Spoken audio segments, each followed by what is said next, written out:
My name is Lynette Mejía. I am the founder and executive director of Lafayette Citizens Against Censorship and Louisiana Citizens Against Censorship. We started out as just a group of people who went to Board of Control meetings and spoke out against the changes that were happening in the library. Over time, we've kind of evolved to not only do things like resisting the changes in the library, but also going to events like Art Walk and having a table of pride, and just making people aware of what's happening in the library, and also what the library does for the community. So we're kind of cheerleaders for the library, but we're also defenders of the library. So we had a librarian who had put up a display that the Board of Control didn't like, and so they attempted to fire her. And what we did was we made the community aware of what was going on. We started a publicity campaign, a social media campaign. We got in touch with media outlets and news outlets, and we spread the word that she was about to be fired and censored for her display that she had put up.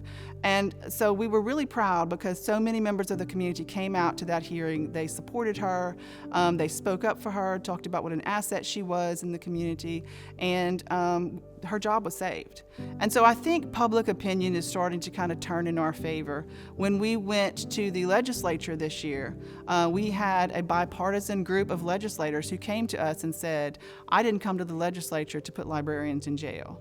And so the legislators are beginning to understand these issues more deeply, to understand, kind of look past the fear tactics and really look more deeply at what's going on in libraries across the state and respond to that. My son is autistic. I have 3 children. My middle child, my son, is autistic. And so going to the public library when they were little was such an important thing for us because there weren't a lot of places that we could go that would be accepting of him and accepting of his differences. We would go to story time and he would, sing at the top of his lungs and enjoy, the songs and the stories.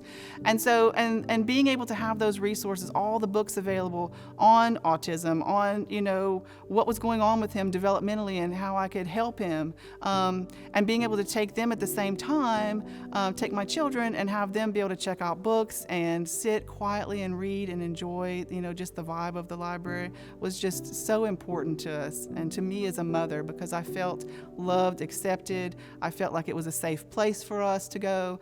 And so it was just super meaningful and impactful for me and for my children.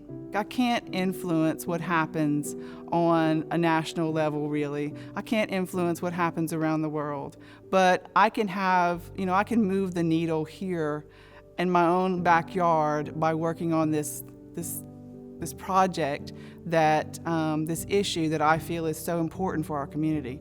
And I feel like, that effort has ripples that ripple throughout into bigger ways throughout the country, throughout the world. So, instead of feeling helpless, I feel like I'm actually making a difference in the way that I can.